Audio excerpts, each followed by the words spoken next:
Bienvenidos a Historiar. Este podcast fue creado y producido por la ASAI, Asociación Argentina de Investigadores de Historia. Un podcast sobre historia argentina, latinoamericana y mundial. Acompáñanos en este recorrido por el pasado para pensarnos en el presente.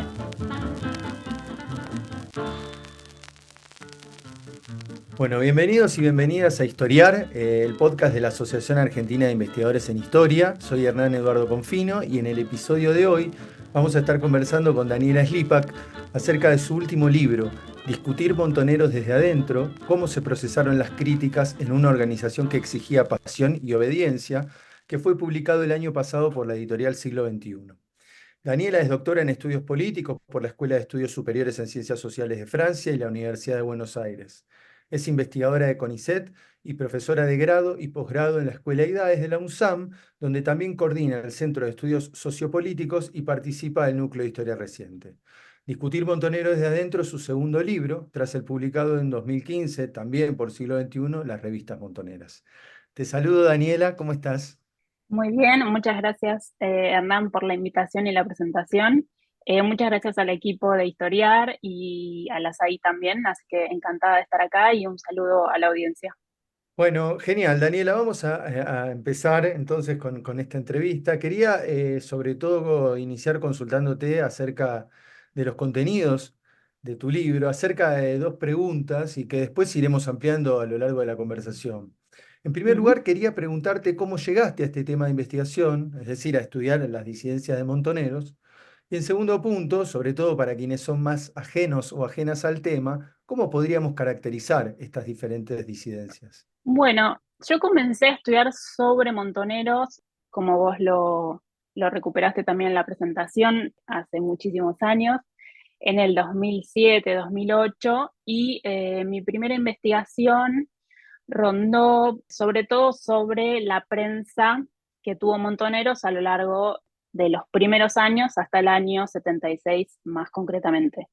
Entonces, durante esa primera investigación me dediqué a trabajar sobre lo que podríamos llamar como la voz oficial, ¿no? Digamos, incluí algunas otras publicaciones, pero fundamentalmente fue una investigación que estuvo centrada en reconstruir de alguna manera lo que fueron las características de esa oficialidad de Montoneros a través de su prensa. Entonces, en esta segunda investigación, si se quiere, lo que intenté fue, en primer lugar, criticarme a mí misma, digamos, criticar mi primera investigación y tratar de desarmar eso que había, ese objeto que yo había construido inicialmente articulado sobre esa oficialidad, ¿no? de Montoneros y tratar de mostrar las discusiones, los desacuerdos, las disidencias al interior de todas esas redes de pertenencia de montoneros, tratando fundamentalmente de mostrar a montoneros no a través de su voz oficial, sino a través de una constelación de distintas voces. Entonces, un poco en este segundo libro lo que intento es restituir ese conjunto de discusiones, esa telaraña, ¿no? Que supuso la militancia montonera a lo largo de la década del 70. ¿Y cuáles son las cuatro disidencias que vos recorres en el libro? Y sobre todo lo que te quería preguntar es, antes de eso, ¿qué es una disidencia, no? Bueno, es una muy precisa pregunta para este libro. Empiezo por lo primero, ¿no? Digamos, yo lo que hago en el libro es reconstruir, o sea, de toda esa constelación que mencioné recién, ¿no? De diferencias, de desacuerdos, de discusiones al interior de la propia militancia. Yo lo que hago es recortar sobre cuatro grupos disidentes, ¿no? Yo nomino cuatro grupos disidentes. No todos se dijeron a sí mismos disidentes y fundamentalmente lo que podría decir es que ninguno comenzó queriendo ser una disidencia o queriendo ser una ruptura. Eso lo podemos charlar un poquito después. Pero lo que hago con ese recorte de los cuatro grupos disidentes es, si se quiere, y esto hay que reconocerlo, dejar de lado otras muchas disidencias, otras muchas discusiones, algunas individuales, algunas incluso más desarticuladas, que, si se quiere, aparecieron y fueron trabajando a lo largo de toda esa década montonera. Entonces, a pesar de que existieron diversas disidencias o desacuerdos individuales y grupales, lo que a mí me interesa en particular es trabajar con esos 4 grupos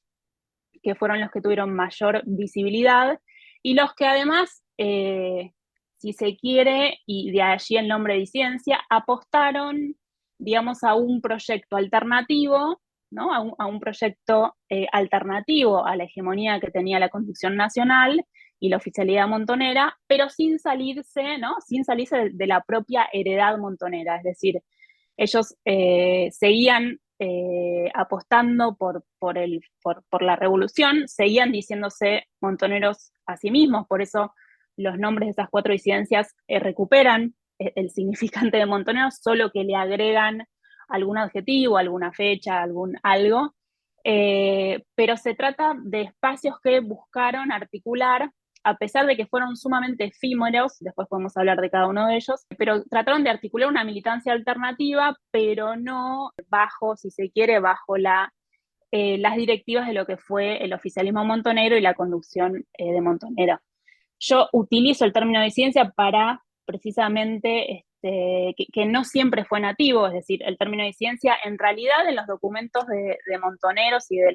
estos propios grupos que rompieron aparece más hacia el final, dirían el ya 79, 80, pero yo lo utilizo para nominar precisamente estos grupos, estas identidades que se separan de determinada tradición, discuten con esa tradición, pero al mismo tiempo quieren reivindicar el pasado de esa tradición, ¿no? Y postularse como, en todo caso, los verdaderos herederos de esa tradición. Entonces, de allí mi recorte con estos 4 grupos que surgieron en momentos, y esto es fundamental para aclararlo, que surgieron en momentos completamente distintos de la organización Montoneros, completamente distintos del vínculo que tenía Montoneros con otros actores de la coyuntura, y en momentos completamente distintos del panorama nacional, ¿no? Porque los 2 primeros grupos surgen en Argentina, surgen en el país, el primero en el año alrededor del año 72, en un momento particular de lo que fue el proceso de apertura electoral bajo los sucesivos gobiernos de la Revolución Argentina. El segundo grupo ya surge hacia fines del 73 y comienzos del 74, con Perón ya en el país, y toda la serie de rearticulaciones y acomodamientos políticos que eso supuso, y en un momento de fuerte enfrentamiento entre la conducción nacional y montoneros. Y los 2 últimos grupos surgen en el 79, a inicio del 79, y pongámosle a final del 79 o inicios de los 80, ya en el marco de la experiencia exiliar, ¿no? A raíz del terrorismo estatal y todas las reconfiguraciones que eso supuso. Perfecto, ahí está muy bien el panorama general. Yo ahora me interesa que profundicemos un poquito en cada una de estas disidencias, ¿no? Así que te voy a llevar a la primera, a la que vos distinguís, Ujú. que es la columna José Sabino Navarro. Y quería consultarte cómo surge esa disidencia, preocupada en torno a qué temas que en ese momento agrietaban el espacio montonero y bueno, finalmente también cómo reacciona la conducción de Montoneros frente a ese pronunciamiento. Bueno, esa primera disidencia que hay que reponer, que fue el grupo más duradero, ¿no? Más articulado, con mayores canales de comunicación interna, se podría decir, surge, como decía recién, podríamos poner alrededor del 72 y del 73 en un proceso de apertura electoral, y tiene 2 canales, digamos, 2 canales, se podría decir, de aparición, que son, por un lado,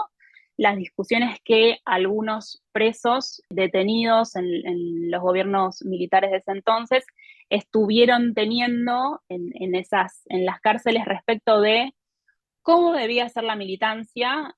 respecto de cómo debía realizarse la lucha armada y cómo debía interpretarse el peronismo, en un momento en el cual la oficialidad, digamos, el oficialismo montonero y la conducción nacional estaba tratando de meterse de alguna manera, ¿no? Digamos, de ser parte de ese movimiento peronista en ese proceso en el cual había una apertura electoral, se estaba por candidatear Cámpora y estaba por venir Perón al país. Entonces, frente a ese contexto y ese panorama, este conjunto de detenidos empieza a tener desacuerdos en relación a la visión que tenía la conducción montonera respecto del movimiento peronista y también en relación a determinados modos de la violencia que tenía esa conducción, digamos, y el oficialismo, en donde le cuestionaban cierta base de la ausencia de sustento social, digamos, y de movilización a esa lucha armada y cierta reificación de lo que eran la dimensión militarista de la acción político-militar. Entonces, ese grupo de detenidos publica un documento, publica de manera clandestina y lo logra articular de manera clandestina a través de abogados y demás, que se denomina el documento verde, y ese documento verde es muy bien recibido en dos columnas, digamos, de Córdoba y de Santa Fe y de Rosario, que estaban sintiendo desacuerdos similares respecto de qué se pensaba sobre el peronismo y sobre todo de desacuerdos en torno a cómo el oficialismo estaba articulando lo que era la dimensión de trabajo territorial, de política territorial y de política fabril, con la dimensión de trabajo clandestino y militar. Entonces, esos ruidos en ambas columnas de montoneros de Rosario y de Córdoba hacen buena sintonía, ¿no? Hacen música de alguna manera con las críticas que había expresado el documento verde. Entonces, ahí hay un proceso de articulación a partir de una militante, una de las, podríamos decir, de las pocas militantes mujeres que en Montoneros tiene un lugar jerárquico en la organización, que es Graciela Doldán, digamos, y va a través de esa articulación se va confluyendo en esta primera disidencia que se llamó la columna Montoneros José Sabino Navarro, digamos, y que es de las que más perduran porque más o menos, dependiendo de los testimonios, digamos, pero llega casi hasta el año 75. Entonces podemos pensar, en base a lo que vos decís, que ya desde el amanecer de la organización hay disputas sobre cómo debe ser pensada y utilizada la violencia, ¿no? En este camino revolucionario. Quería consultarte todavía en el marco de la columna José Sabino Navarro, ¿qué es lo que proponía esta disidencia con respecto al uso de la violencia, ¿no? Bueno, la primera parte de tu intervención es fundamental, ¿no? Porque uno no, digamos, hay un sentido común, podríamos decir, que supone que las discusiones sobre la violencia, que las discusiones sobre las armas,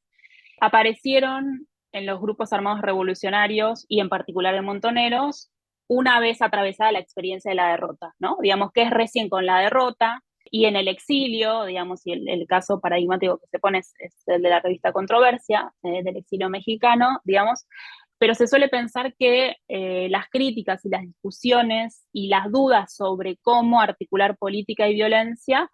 son posteriores a la propia experiencia. Y en verdad, esta primera disidencia nos muestra que esas discusiones son constitutivas de la propia experiencia y constitutivas de la propia subjetividad. Es decir, que ya en el año 72, digamos, en el momento en donde se estaba lanzando toda esa experiencia revolucionaria armada, con sus diferencias a lo largo de esa década, ya en ese momento hay críticas respecto al modo en que la conducción estaba entendiendo la violencia, y esas críticas tienen que ver con algo que sonó mucho durante toda esa década y en las décadas posteriores, que fue entender que la violencia no podía ser solo militarista, digamos, entender que había una reificación de las decisiones militares, del núcleo militar para desarrollar la política, o que la violencia no debía ser solo foquista. Entonces, en buena medida lo que propuso este primer grupo es tratar de alguna manera de articular algo que, y ellos pretendían resolverlo, articular de una mejor manera, digamos, las acciones armadas con la política legal, territorial, fabril, etcétera, etcétera, y convertir, si se quiere, aquello que ellos nominaban como una violencia militarista en una violencia popular. Probablemente ellos entendían que esa era una manera de resolver, digamos, ellos confiaban que ese problema podía resolverse. Hay que ver, digamos, si era de fácil resolución la articulación entre actividades clandestinas que suponen compartimentarse, suponen actuar en la clandestinidad, con actividades legales que suponen la presencia, que suponen la presentación, dar la cara, etcétera, etcétera. Y sin mencionar que la manera que ellos tenían de legitimar la propia violencia, de ninguna manera desestimaron la violencia como modo de actuar en política, y eso es propio de las subjetividades de ese entonces, pero decía, ellos legitimaban la violencia a través de la idea del pueblo, ¿no? Que ya eso por lo menos es abrir un problema en donde, en definitiva, digamos, sabemos hace tiempo que quién es el pueblo, ¿no? Que la respuesta a esa pregunta por lo menos acepta varias discusiones, ¿no? Entonces, bueno, esa era la propuesta que ellos tenían ya en unos tempranos 70 respecto de cómo articular la violencia y la política. Perfecto, está clarísimo. Y en ese sentido te pregunto, ¿cómo reaccionó la dirigencia de Montoneros al enterarse de estos planteamientos críticos? Bueno, habría que recuperar lo que dije al principio, que es que en verdad el documento verde, ¿no? Y partes de estas críticas, de estas columnas de Rosario y de Córdoba, no pretendieron en un primer momento ser rupturistas, ¿no? Es decir, ser disidentes y tratar de construir una militancia alternativa, sino que en todo caso o sea, ellos se planteaban como enunciadores de una autocrítica, ¿no? Para permanecer en el espacio, para reformar el espacio. Y el problema fue precisamente que el oficialismo y los sectores medios y jerárquicos altos, digamos, tendieron a cerrarse a esas críticas, es decir, o las ignoraron en algunos casos, o las sancionaron, y en definitiva interpretaron los desacuerdos como si se tratara de problemas de orden disciplinario. Entonces, sancionando la crítica, obturaron el espacio para esa propia discusión. Entonces, ese fue el mecanismo que se repitió en todas las disidencias, por los cuales intentos de discusiones al interior del espacio se transformaron en rupturas que inauguraron espacios de pertenencia alternativos. Muy bien, muy bien. Muy claro. Pasamos entonces a la segunda disidencia, la Juventud Peronista Lealtad, que ahí ya tenemos un contexto distinto, porque como vos decías al principio, Perón vuelve al país, tenemos el gobierno de Cámpora y luego su renuncia para que Perón pueda presentarse. Entonces quería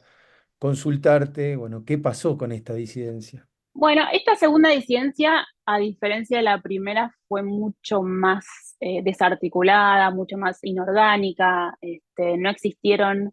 espacios claros de articulación, ¿no? Sino que más bien se trataron de distintos grupos que provenían de espacios de militancia legal y espacios de militancia clandestino, que se fueron separando, que fueron rompiendo con la conducción nacional, en desacuerdo sobre todo, en primer lugar diría, por el enfrentamiento que cada vez más explícitamente estaba teniendo la conducción nacional con Perón. Entonces, en buena medida, lo que le impugnaron, digamos, a esa conducción nacional, insisto, no de manera articulada, pero sí sucesivamente, es no comprender que de lo que se trataba era de ser leal, digamos, de ser leal a las directivas que estaba teniendo Perón una vez llegado al país. Y además habría que decir, quizás no tan explícitamente, digamos, esa es la primera reacción, el enfrentamiento con Perón, pero esta segunda disidencia oculta también otro problema, probablemente constitutivo de esa propia subjetividad revolucionaria armada, que tiene que ver con que muchos de estos segundos disidentes, de estos leales, eran miembros o habían participado en, por ejemplo, ministerios provinciales, en determinadas dependencias gubernamentales, en universidades. Entonces, existió ahí también una tensión respecto de el poco lugar que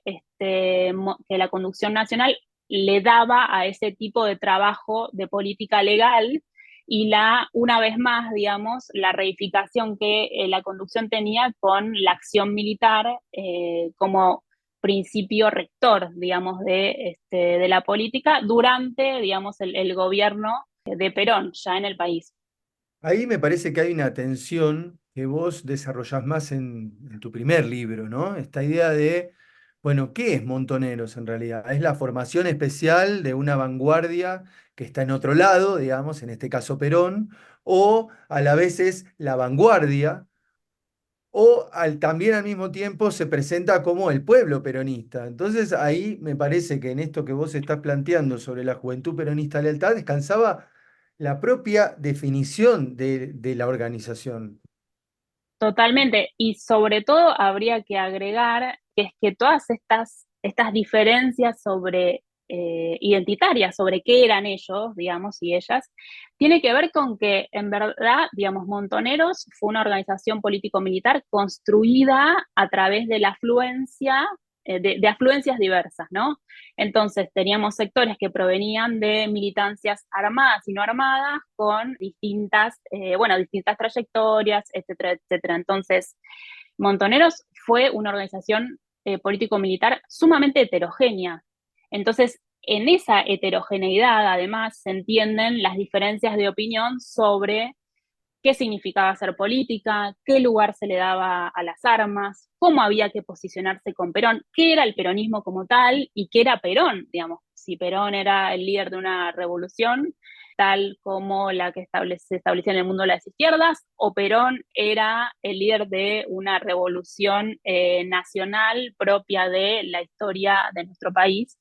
y de los regímenes populistas de la región. Entonces, de alguna manera, todas estas discusiones identitarias respecto de qué eran ellos tienen que ver también con que Montoneros era un grupo sumamente heterogéneo con militantes que venían armados y no armados de distintas perspectivas ideológicas y tradiciones y demás. Perfecto, Daniela. Y te hago una consulta. ¿Cuál fue la proyección que tuvo la Juventud Peronista Lealtad, sobre todo pensando en el endurecimiento represivo que se fue dando en la Argentina en el 74, sobre todo después de la muerte de Perón el 1 de julio? Y pensando también en los vínculos de esta Juventud Peronista Lealtad con otros actores institucionales del movimiento peronista, como puede haber sido desde José López Rega, ministro de Bienestar, hasta Isabel Martínez de Perón. Me parece que lo primero que mencionás en la pregunta, después si querés pasamos a la segunda, digamos, a la segunda parte, pero lo primero que mencionás es fundamental y muchas veces lo subestimamos como elemento que hace a la comprensión, digamos. La gravitación y la duración, creo que no utilizaste la palabra duración, pero algo parecido, que tuvo esta segunda disidencia, así como el resto, fue muy poca, porque estamos hablando de un contexto completamente represivo, ¿no? Digamos, y con toda la fuerza que eso tiene. Entonces, estamos hablando de un contexto completamente represivo, en el cual se estaba construyendo,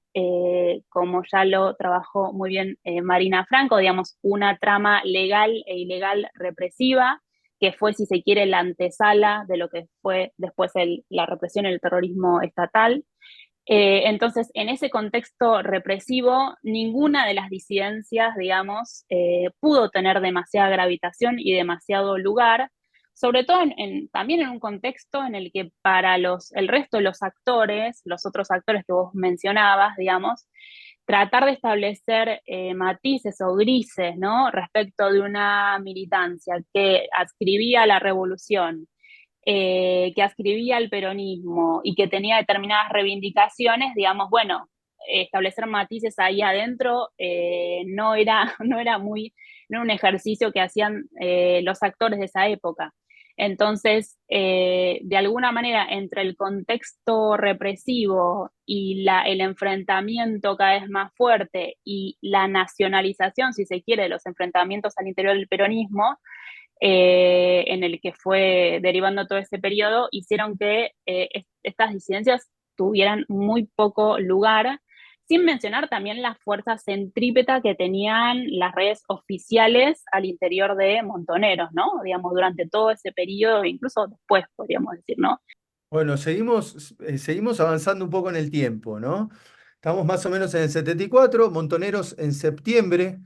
anuncia su vuelta a la clandestinidad o su pasaje a la clandestinidad y concibe, bueno, un enemigo bastante amplio que va desde la burocracia sindical hasta los sectores empresarios, dentro y fuera del movimiento peronista. Y en ese sentido a mí hay un planteo tuyo que me interesó mucho del libro y que es el que te voy a pedir ahora que por favor nos cuentes, y es esta idea de pensar cómo la tercera disidencia se da recién en 1979, pero abreva en algunas diferencias que se suscitaron desde la segunda mitad del 75 y sobre todo del 76, una vez que la dictadura y la salida del golpe de Estado dejan en claro, por lo menos para algún sector de la militancia de Montoneros, que la estrategia adoptada estaba teniendo bastantes inconvenientes. Sí, exacto. Efectivamente sucedió así. Ahí hay un periodo en el cual, digamos, recordemos, entonces la segunda disidencia, la Juventud Perón, la conocida como la Juventud Peronista Lealtad, que surge en el 74, pero que tiene poca duración, no va mucho más allá de ese año. Y después la tercera recién surge en el año 79 y en el medio lo que sucede es básicamente todo el proceso de increyendo de espiral de violencia y de instauración del terrorismo estatal, con todo lo que eso supone en términos de la comprensión que recién mencionábamos. Y que supuso básicamente el asesinato, la caída, la detención, desaparición de un montón de militantes y y que supuso además, digamos, un ruido creciente al interior de esa militancia respecto de hacia dónde estaba yendo ese proyecto montonero, ¿no? Que supuso desánimo, ¿no? Al interior de toda esa militancia y que supuso críticas, un montón de críticas al interior de esa militancia respecto de sus superiores en el sentido de cómo administraban los pocos recursos existentes, económicos, logísticos y demás, para sobrevivir en el país o para salir en un exilio que al principio se hará, como lo comenta un autor que está en esta conversación, como Hernán Confino, digamos que al principio ese exilio se da de manera inorgánica, de manera más individual, y que después se decide orgánicamente en el año 76. Entonces, hay una serie de discusiones y de críticas respecto de cómo las jerarquías estaban utilizando, si se quiere, esos recursos que eran fundamentales, digamos, que eran fundamentales para sobrevivir en un marco de persecución represiva altísimo y en una situación de clandestinidad. Entonces, en ese contexto se empiezan a dar discrepancias y algunas voces empiezan a aparecer. Una de esas voces es la y que es una de las que más se conoce, la que aparece en la columna norte de la provincia de Buenos Aires, y que en parte es articulada esa voz por un personaje bastante conocido en la memoria social y política, como es Rodolfo Galimberti. Eh, entonces se van acumulando esas críticas, pero en el medio del contexto represivo, parte de esos críticos termina saliendo del país también con una vocación, y esto hay que decirlo, esta tercera disidencia es una disidencia que intenta articular una especie de contrapoder, ¿no? A la conducción, intenta reemplazar a la conducción de Montoneros en el exilio. Entonces, se produce, si se quiere, recién en el año 79, cuando este grupo logra conseguir algunos adherentes, logra articularse y presenta precisamente su ruptura justo en el momento, digamos, en que se estaba lanzando la contraofensiva. De hecho, como bien sabes también, digamos, parte de esa disidencia, o de los que participaron de esa disidencia, se supone que iban a volver en un comando táctico, digamos, de adelanto inicial en lo que supuso esa operación de la contraofensiva, y ahí presentan la ruptura. Recién en el año, digamos, y esto lo repito, recién en el año 79, ¿no? Pero que recoge ruidos y discrepancias que se venían dando desde el año 75 en el país, a raíz de cómo, de alguna manera, la oficialidad montonera estaba gestionando ese contexto represivo completamente desgarrador. Y ahí es cuando, en el exilio, digo, en el 79, una de las cosas que hace esta disidencia del peronismo montonero auténtico es poner a circular los llamados, comillas, papeles de Walsh. Ujú. Entonces yo te quería consultar a vos justamente, primero sobre, bueno, cuáles eran los contenidos de las críticas que habían surgido del ámbito de inteligencia en el que estaba Walsh, pero por el otro lado, cuál es la sobreimpresión que le agregó el galimbertismo, digamos, de la disidencia, cuando de alguna manera las hizo conocer en el exilio a otros sectores de la militancia de la organización. Bueno, efectivamente el peronismo montonero auténtico, esta tercera disidencia que surge en el año 79, liderada en principio por Galimberti, a la cual se suma también otra persona de renombre como Juan Gelman, pero que viene sobre todo trabajando, yo diría, Galimberti desde hacía bastantes años. Es la disidencia que permite, si se quiere, la circulación de las otras cartas de Walsh, por decirlo de alguna manera, ¿no? Digamos, es de público conocimiento que Walsh escribió su carta contra la Junta Militar y que inmediatamente después de eso fue asesinado. Pero antes de esa carta contra la Junta Militar, Walsh se había dedicado a escribir una serie de documentos críticos entre fines del año 76 y comienzos del año 77, donde discutía un montón de documentos oficiales de la conducción y donde hacía críticas que por un lado, recogían, si se quiere, este hilo de discusiones anteriores, en contra del militarismo, no en contra del foquismo, y problematizando cuál debía ser la estrategia, pero que a la vez funcionaron, si se quiere, esas otras cartas, digamos, de manera anticipatoria, trayendo, por ejemplo, una palabrita que es muy cara, digamos, para la militancia revolucionaria, que es la palabrita de derrota. Digamos, en el año 76, Walsh asume que hay una derrota, no, digamos, lo asume ambiguamente, digamos, porque dice que están en presencia de una derrota militar, pero no de una derrota política, ¿no? Porque en definitiva todavía Walsh creía que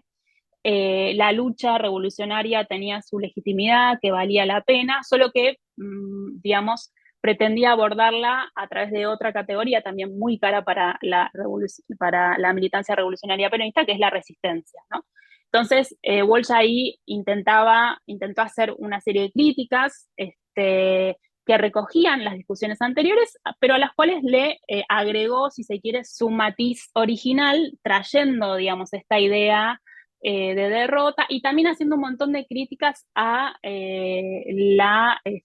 liderazgo de Firmenich. Esas, sin embargo, a pesar de que la conducción de Montoneros hizo circular la famosa carta a la Junta Militar, ignoró, rechazó y contestó, impugnándolas, precisamente estas críticas dirigidas contra sí misma, ¿no? Contra la conducción. Entonces, es recién en el año 79 cuando Galimberti y toda esa disidencia publica los papeles de Walsh y hace circular en las redes exiliares todas esas críticas que habían sido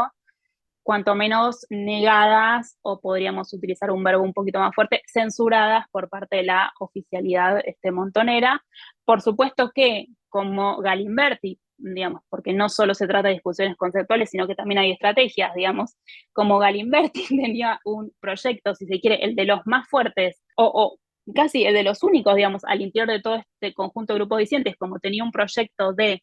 contrapoder al interior de Montoneros, trata de utilizarlo para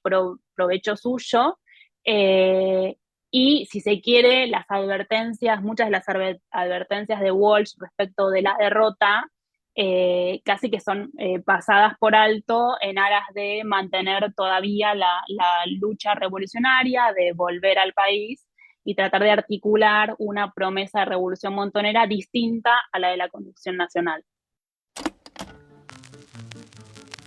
Este es el podcast de ASAIG, la Asociación Argentina de Investigadores en Historia.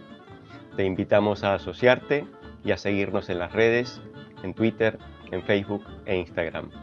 Toda la información sobre la asociación la puedes encontrar en nuestra página asaig.org.ar. Te esperamos todos los sábados con un nuevo episodio de Historiar, sobre los grandes temas de nuestro pasado, abordados por especialistas e historiadores profesionales de manera cordial pero rigurosa. Seguimos con nuestro episodio de hoy. Estamos ubicados en el exilio entonces, a principios de 1979, en esta tercera disidencia. Y antes de pasar a la última, te quería consultar sobre, bueno, cómo reacciona la conducción de Montoneros a este pronunciamiento disidente, porque reacciona de una manera bastante particular si tenemos en cuenta las otras tres disidencias y cómo se paró frente a esos planteos críticos. Sí, si bien hay que decir que, como lo estamos conversando, la conducción montonera nunca reaccionó abiertamente a las críticas, digamos, y siempre tendió a ignorarlas, censurarlas, atribuirlas a problemas y desviaciones disciplinarias. En este tercer caso, y probablemente porque también se jugaba un proyecto de contrapoder, y además porque probablemente parte también de ese grupo de disidentes había tenido una trayectoria militar fuerte, digamos, en este tercer caso, yo diría que la reacción de la conducción nacional es la reacción más conflictiva, más violenta, y llama a la realización de un juicio que finalmente nunca, hasta donde sé y hasta donde saben los testimoniantes, nunca se hizo, pero sí saca un documento acusando a los disidentes de traición, de deserción y un conjunto de faltas tipificadas en los códigos, de eso todavía no hablamos, de los códigos revolucionarios de disciplina, y advierte que lo más probable es que esas faltas deban ser resueltas a través de la pena de muerte, o sea, la pena capital. Si se quiere, es el caso de este grupo disidente, es el caso donde la conducción reacciona de la manera más conflictiva, más violenta. Por supuesto que estas advertencias fueron, como todo, digamos, recibidas y apropiadas de diferente manera por parte de los militantes. Existieron militantes de esa disidencia que pensaron que todo eso era letra muerta y que, no, digamos, era puro, para decirlo en palabras de ahora, era puro show, digamos que era solo espectáculo, pero hubo otros disidentes que, de esa disidencia que, bueno, se lo tomaron un poco más seriamente, y no fomentaban ningún encuentro en el exilio con parte de la jerarquía de la conducción nacional, ¿no? Pero sí, efectivamente, a diferencia del resto de los casos, este fue el caso de la ruptura más beligerante, aunque, y esto me parece que simbólicamente es importante, en ninguno de estos cuatro casos el oficialismo reaccionó bien a los desacuerdos, sino que los interpretó como problemas disciplinarios, y que ese en verdad es el fundamento del origen de estos cuatro grupos disidentes, que muchos de ellos intentan emerger como autocríticas o como discusiones y terminan rompiendo con el espacio por la imposibilidad de dialogar respecto de con respectos en relación a sus superiores, ¿no? Claro, era la propia lógica de tramitación de los descontentos las que en algún punto obligaban a que las autocríticas devinieran rupturas totales, ¿no? Eso. Digamos, es la propia rigidez normativa, digamos, de la cultura normativa de ese espacio, que fue, y esto hay que decirlo también, que fue endureciéndose con el paso de los años, con el crecimiento de la represión estatal, con el crecimiento de los desánimos de los militantes, con el crecimiento de las dudas. Esa conducción nacional, en vez de abrirse, digamos, y de volverse más flexible a los cuestionamientos, a las críticas, a las dudas, fue abroquelándose cada vez más, fue endureciéndose cada vez más, digamos. De hecho, no casualmente, si uno compara los dos códigos normativos disciplinarios, uno del 72 y uno del 75, que tipifican delitos, sanciones y procedimientos jurídicos, el segundo, el del 75, tipifica muchos más delitos que el primero. Entonces uno podría decir, a mayor desánimo, a mayor crisis, a mayor represión, digamos, más endurecimiento disciplinario por parte de la conducción nacional y más rigidez. Es esa rigidez, en definitiva, la que termina siendo la causa de las rupturas disidentes. Muy bien, espectacular. Y entonces,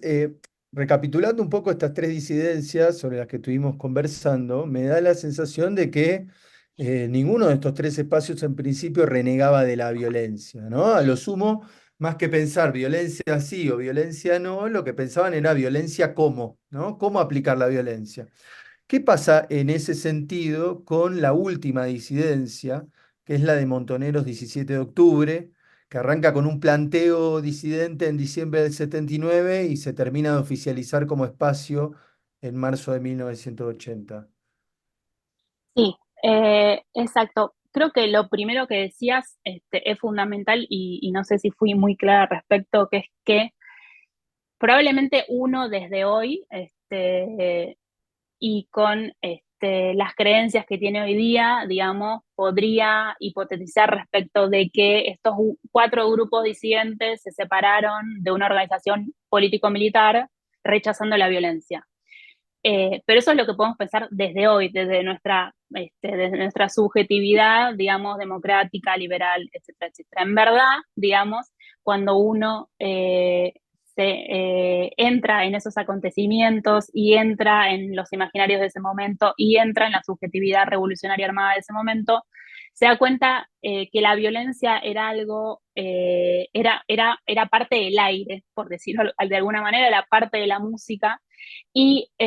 por eso ninguno de estos grupos disidentes se fueron de montoneros rechazando la violencia, sino que se fueron de montoneros tratando de pensar, sin llegar nunca a buen puerto de alguna manera, ¿no? Porque se desarticularon, pero tratando de pensar de qué otro modo mejor se podía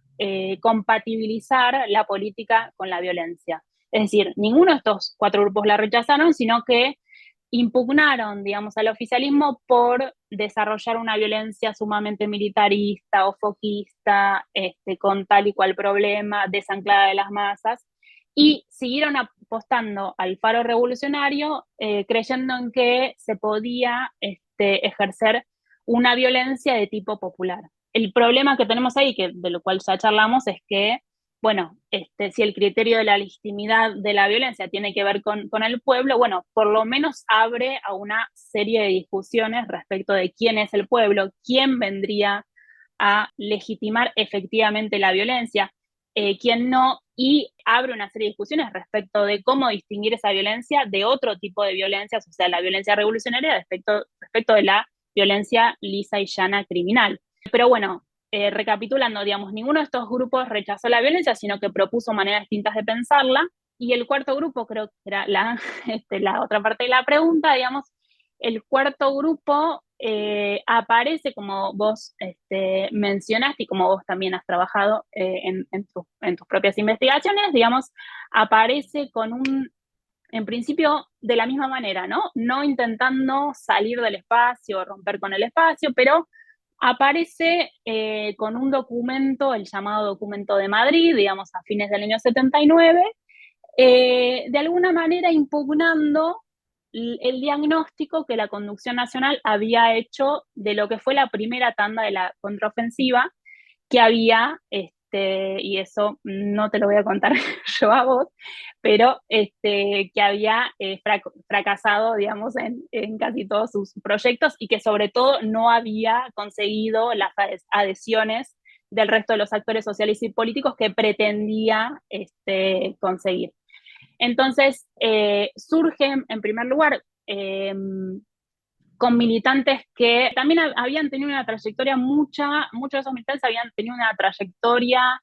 a lo largo de esos 10 años en términos de política legal, digamos, con ciertas características particulares, y que empiezan a sentirse incómodos con los resultados de esa contraofensiva y empiezan a hacer preguntas respecto, por un lado, de los costos en vidas humanas de los propios militantes que había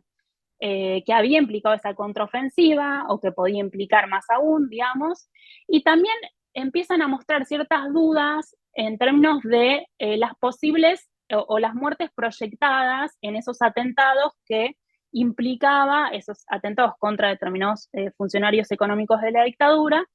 Entonces empiezan a mostrar incomodidades tanto con las muertes propias de los militantes como con los asesinatos de los que se denominaban, los que se entendían que eran enemigos, o bien de los circuitos cercanos a esos enemigos, digamos, que rondeaban esos enemigos y que probablemente podrían perder la vida, digamos, en esos atentados, familiares, empleados, etcétera, etcétera. Entonces, de alguna manera, si se quiere, ese último grupo empieza a meter determinadas dudas sobre los pilares constitutivos de la creencia revolucionaria, que es que la violencia es efectivamente legítima en determinadas circunstancias. Y esas dudas no son bien recibidas, una vez más, por parte de la conducción, en un momento en que esto hay que reponerlo, estamos en el exilio, estamos ya en el cambio de década, estamos en un proceso casi de desarticulación o, como decís vos, final de la organización, en donde la organización ya no era la organización popular que había sido durante el año 73 y en donde estaba consiguiendo cada vez más críticas. Entonces, en ese contexto y además influenciados, digamos, y esto también hay que reponerlo, por los debates del exilio y por una categoría que hacía unos años había empezado a circular, aunque con distintos sentidos, más instrumental o más sustantivo, que es la de derechos humanos, ¿no? Entonces, como en parte de ese contexto, se da esta última disidencia que no es tan beligerante, yo diría, aunque hay en los relatos de los testimonios, muestran ciertas rispideces y tensiones, digamos, que se produce y se formaliza a diferencia del resto de las disidencias en Managua, digamos, escriben un documento en donde muestra que se parte de alguna manera de la organización y que en definitiva termina casi por sellar el final de esa organización, al cual, obviamente, para el cual se va a necesitar la segunda tanda de la contraofensiva que vendrá después y algunos eventos posteriores, pero que en términos de la militancia, bueno, es un importante quiebre en las redes que todavía existían de esa militancia en el exilio. Buenísimo, Daniela, la verdad es que muy claro. Nosotros ya en breve vamos a tener que ir terminando la conversación, me quedaría charlando mucho tiempo más, pero no quiero que esta conversación termine sin consultarte sobre una dimensión más historiográfica de tu trabajo y que tiene que ver con reconstruir las interpretaciones que los propios disidentes fueron haciendo durante el transcurso de la experiencia sobre cómo veían el proyecto Montonero y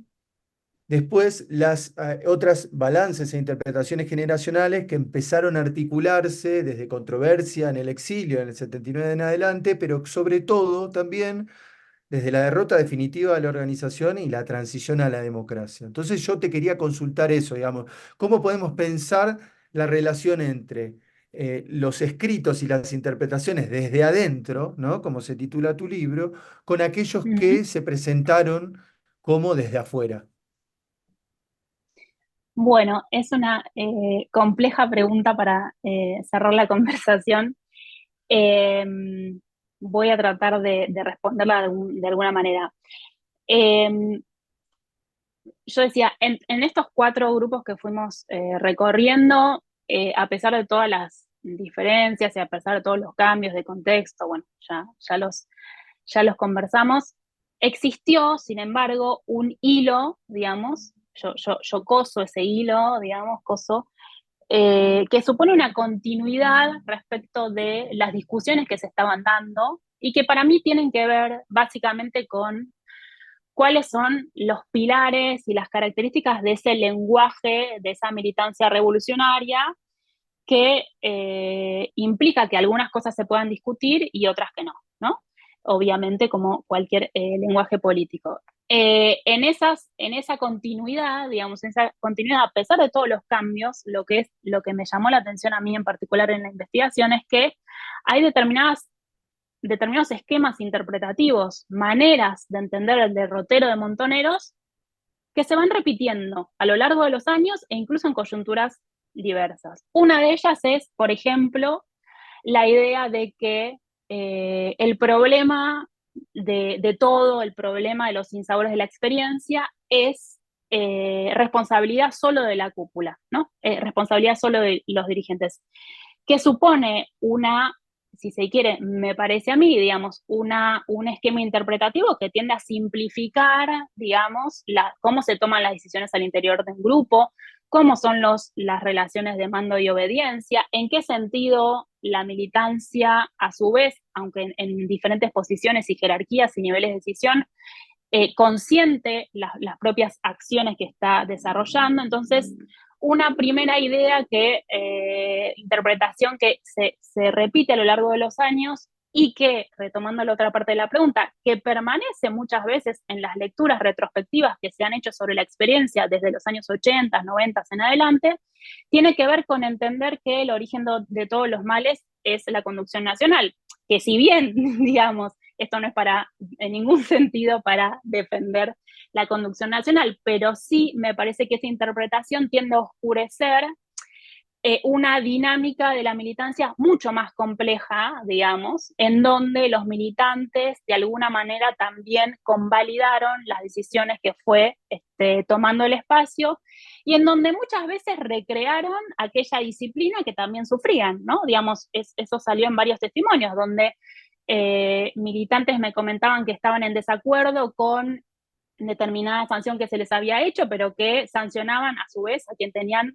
por debajo del escalafón jerárquico, ellos mismos. Entonces me parece que, en verdad, como bien sabemos, la norma se reproduce a lo ancho, a lo largo, a los costados, y es mucho más compleja que entender que los males son pura y exclusiva responsabilidad de la conducción nacional, esto sin quitarle la enorme responsabilidad que tiene la conducción nacional. Otro esquema, y digo solo esto pues si no nos vamos mucho de tiempo, digamos, otro esquema tiene que ver con simplificar un poco cuál es, por ejemplo, la manera de articular política y violencia. Entonces, otro esquema interpretativo supuso esta idea del desvío, que también permanece en las lecturas retrospectivas posteriores de los años 80 en adelante y en parte en la bibliografía académica,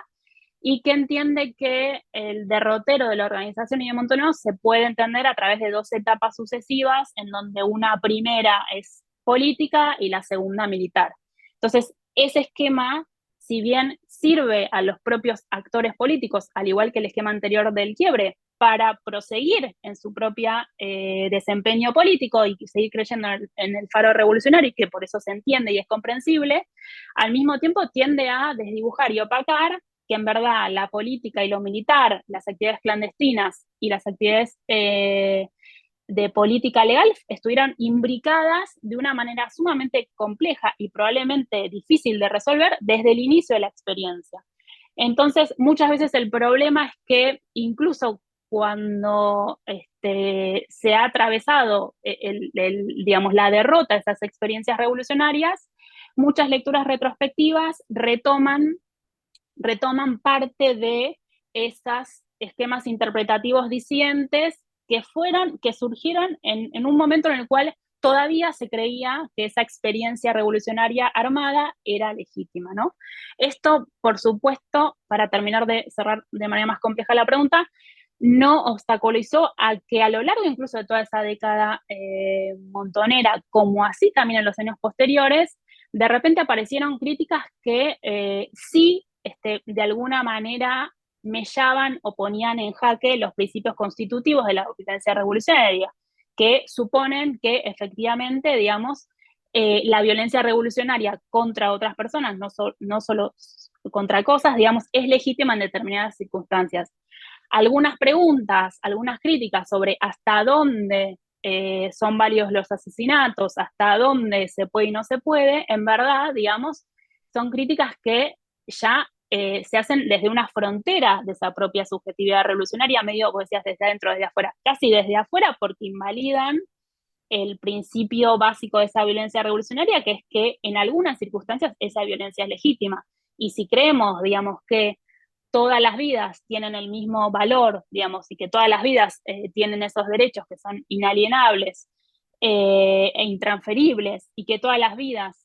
son duelables o son dignas de ser lloradas, digamos. Entonces, si empezamos a creer en eso, ya eso nos hace ruido respecto de una política y un proyecto sostenido en que la violencia en algunas circunstancias es legítima. Y críticas límite, como yo diría, o esas preguntas límites, surgieron en algunos casos durante la propia experiencia revolucionaria. Uno es el caso de los montoneros del 7 de octubre, el último grupo de Siente. Walsh también tiene algunas preguntas que rondan como ese límite de la propia subjetividad, y la primera disidencia también hace unas críticas respecto del heroísmo y el de sacrificio que se exige por parte de los militantes, y esas críticas también surgieron en parte en los años sucesivos. Un ejemplo que todos conocemos, digamos todos y todas, es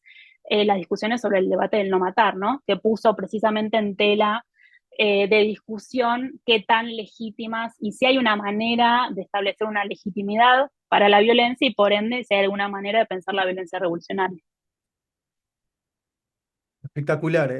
muy bien, la verdad es que queda mucho para charlar al respecto porque son temas polémicos, convocantes y que siguen teniendo una fuerte resonancia en nuestro presente, y por eso mi última pregunta va un poco a ese presente.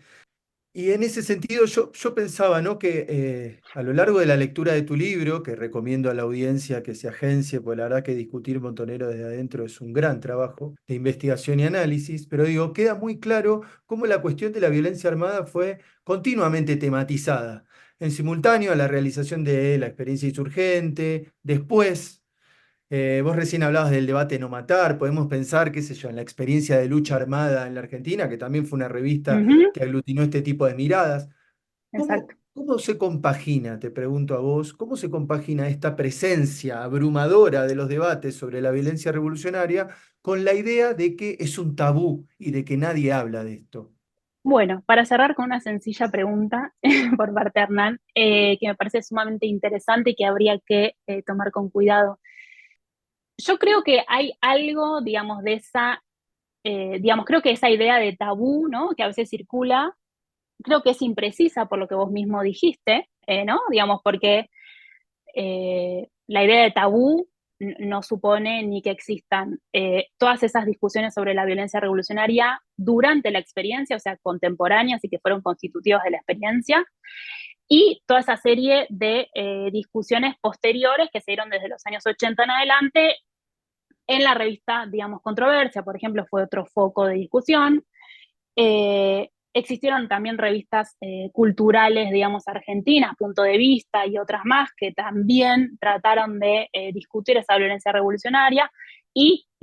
digamos, uno de los debates más recientes y con mayor visibilidad fue efectivamente el debate originado en las declaraciones de Jouvet y en la posterior carta de Oscar del Barco, y que se dio a conocer como el No Matar. Entonces, hay algo de esa idea de tabú, digamos, con la cual yo no estoy de acuerdo y que me parece que es imprecisa, porque efectivamente un tabú no nos permitiría reconstruir toda esta historia de discusiones, y además no nos permitiría como investigadores, digamos, trabajar estos temas. O sea, efectivamente yo he trabajado este tema y otros investigadores y investigadores también lo han hecho, pero sí creo que quizás no de la mejor manera esa idea de tabú apunta a, hay algo, digamos, algo que todavía me parece que no ha tenido lugar, no tanto en estas discusiones militantes contemporáneas o retrospectivas, no tanto quizás en parte de la academia, pero sí en términos de la sociedad más en general, digamos, y que tiene que ver con que, a pesar de todas estas discusiones y esta historia que se puede reconstruir, todavía esas otras víctimas, digamos, de la violencia revolucionaria y ese otro dolor, ¿no?, que suponen esas víctimas, completamente legítimo, no ha encontrado, digamos, un lugar visible en la sociedad. Esas otras víctimas que, a pesar, digamos, de ser víctimas de una violencia, y esto quisiera ser súper clara, digamos, no hay lugar a dudas, a pesar de ser víctimas de una violencia completamente inconmensurable con la violencia del terrorismo estatal, digamos, son víctimas al fin y